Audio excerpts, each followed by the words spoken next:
వర్షాకాలం ప్రారంభమై నెల రోజులు గడిచింది. ప్రాజెక్టులో డెడ్ స్టోరేజ్కి చేరుకున్నాయి. ఇటు నిజాం సాగర్ ప్రాజెక్టులో పూర్తిగా కేవలం 4 టీఎంసీలే డెడ్ స్టోరేజ్లో ఉండడం ఈ ప్రాంతానికి సంబంధించి 2 లక్షల పైచీలుక ఎకరాల్లో సాగవుతుంది. దీనికి అంతటికి సంబంధించి నిజాం సాగర్ ప్రాజెక్టు పూర్తి స్థాయి నీటి మట్టం 1405 అడుగులతో ఈ ప్రాజెక్టు నిర్మాణం జరిగింది. ప్రస్తుతం అయితే 17 టీఎంసీలతో ఈ నిజాం సాగర్ ప్రాజెక్టు నిర్మాణం చేశారు. ఈ నిజాం సాగర్ ఆయకట్టు కింద పూర్తిగా 2 లక్షల పైచీలుక ఉమ్మడి నిజామాబాద్ జిల్లాకు సాగునీరు అందించేందుకు ఉమ్మడి నిజామాబాద్ జిల్లా వరప్రదాయనిగా పేరొందిన నిజాం సాగర్ ప్రాజెక్టులో ప్రస్తుతం డెడ్ స్టోరేజ్కి చేరుకుంది. 4 టీఎంసీలు మాత్రమే ఉన్నాయి. ఈ ప్రాజెక్టు నిండితే కానీ 2 లక్షల ఎకరాలకు సాగునీరుకు అందే అవకాశాలు లేవని చెప్పి ప్రాజెక్టు అధికారులు అయితే చెప్తున్నారు. గత ఏడాది నిజాం సాగర్ ప్రాజెక్టులో సుమారుగా 50 టీఎంసీల వరకు నీరు వచ్చి చేరింది. కానీ ఇప్పటి వరకు కూడా ఈ ప్రాజెక్టులో చుక్క నీరు రాలేదని చెప్పుకోవచ్చు. గత ఏడాది 50 టీఎంసీల నీరు వస్తే 17 టీఎంసీల నిల్వ ఉంచుకొని మొత్తంగా 34 టీఎంసీలు మంజీరా నది గోదావరిలోకి వదిలినట్లు అధికారులు అయితే చెప్తున్నారు. మొత్తంగా ఏదైతే ఉమ్మడి నిజామాబాద్ జిల్లాకు వరప్రదాయన నిజాం సాగర్ ప్రాజెక్టు 4 టీఎంసీలతో వెలవెలవుతున్న పరిస్థితి నెలకొంది. దీనికి అంతటికి సంబంధించి పూర్తి స్థాయిలో ఈ ప్రాజెక్టు నిండితే కానీ ఆయకట్టు ప్రాంత రైతులకు ఆశాభావం పంటలు పండుతాయనే ఆశ లేకుండా పోలేదు. పూర్తిగా ఏదైతే ఉమ్మడి నిజామాబాద్ జిల్లాకు సంబంధించి 2 లక్షల పైచీలుక ఎకరాల్లో సాగునీరు అందించే దిశగా ఈ ప్రాజెక్టు నిర్మాణం చేపట్టిన నేపథ్యంలో పూర్తిగా ఈ ప్రాజెక్టు నిండితే కానీ ఈ ప్రాంత రైతాంగం పూర్తిగా పంటలు పండే అవకాశాలు లేవు. ఏదైతే చూసుకోవచ్చు గత ఏడాది చూసుకుంటే సెప్టెంబర్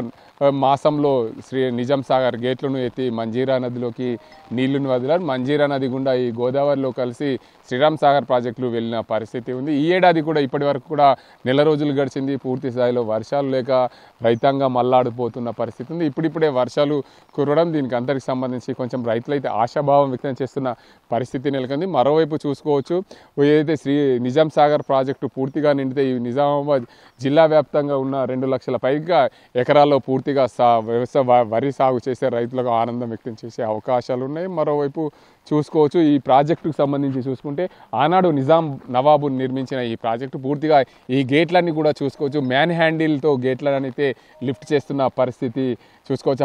మనుషులు తింపడం వల్లనే గేట్లు పైకి లేస్తాయని చెప్పి ఏదైతే ఈ 12 గేట్లకు సంబంధించి చూసుకోవచ్చు. ఈ 12 గేట్లు పూర్తి స్థాయిలో ఈ మనుషులు లిఫ్ట్ చేస్తేనే ప్రాజెక్టు నిండినప్పుడు మంజీరా నదిలోకి వెళ్ళే అవకాశం లేదు. ఏదైతే నిజాం సాగర్ ప్రాజెక్టు నిర్మాణం చేసినప్పుడు అప్పుడు మనుషులు తిప్పడం వల్లనే ఈ గేట్లు పైకి లేసే విధంగా ఇంజనీరింగ్ వ్యవస్థ పూర్తి స్థాయిలో నిర్మాణం చేపట్టారు. ఈ ఇంజనీరింగ్ వ్యవస్థ నిర్మాణం చేపట్టినప్పుడు పూర్తి స్థాయిలో ఈ గేట్లన్నీ కూడా అంటే ప్రధానంగా ఏ ప్రాజెక్టు గేట్లైనా సరే పూర్తిగా చైన్ సిస్టమ్ కానీ దాంతోపాటు క్రేన్తో లిఫ్ట్ చేసే గేట్లు ఉండేవి. కానీ ఈ నిజాం సాగర్ ప్రాజెక్టు మరో ప్రత్యేకత ఉంది. ఎందుకంటే ఆనాడు నవాబు నిర్మించినప్పుడు ఈ ప్రాజెక్టుకు సంబంధించి అప్పుడున్న పరిస్థితుల్లో దీనికంతా ఈ గేట్లను లిఫ్ట్ చేయాలంటే కేవలం మనుషుల ద్వారానే తిప్పాలి. మనుషులు తిప్పడం వల్లనే గేట్లు పైకి లేపే దిశగా ఉన్నాయి. దీనికి అంతటికి సంబంధించి ఏదేమైనప్పటికీ ఈ ప్రాజెక్టుకు ప్రధానంగా ఓవైపు నిజాం సర్కారు నిర్మించినప్పుడు ఈ గేట్లకు సంబంధించి మనుషులు తింపడం వలన గేట్లు పైకి లేస్తాయి. మరోవైపు నిజాం సాగర్ ప్రాజెక్టు పూర్తి స్థాయి నీటి మట్టం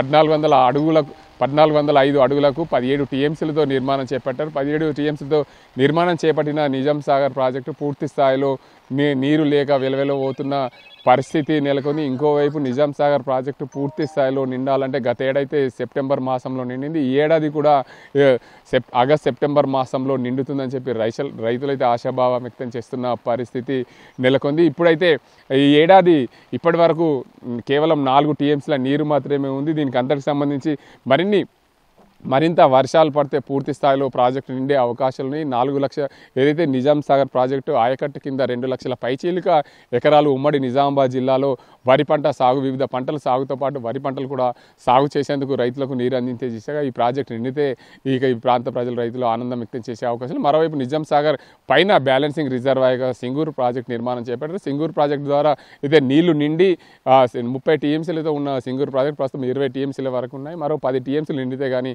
నిజాం సాగర్లకు నీరు వచ్చే అవకాశాలు లేవు. ఏదేమైనప్పటికీ నిజాం సాగర్ ప్రాజెక్టు పూర్తి స్థాయిలో నిండితే ఉమ్మడి నిజామాబాద్ జిల్లా వరప్రదాయనిగా కొలిసే నిజాం సాగర్ ప్రాజెక్టు పూర్తి స్థాయిలో ఈ ప్రాంత రైతులు ఆశాభావం వ్యక్తం చేసేపడుతున్నారు. వెలవెలబోతున్న ప్రాజెక్టు మహర్దశ వచ్చే దిశగా వర్షాలు కురవాలని చెప్పి ఈ ప్రాంత రైతులైతే కోరుతున్న పరిస్థితి నెలకొంది. ఇది ఇక్కడ పరిస్థితి. కేరళ గంగారెడ్డి RTV నిజామాబాద్.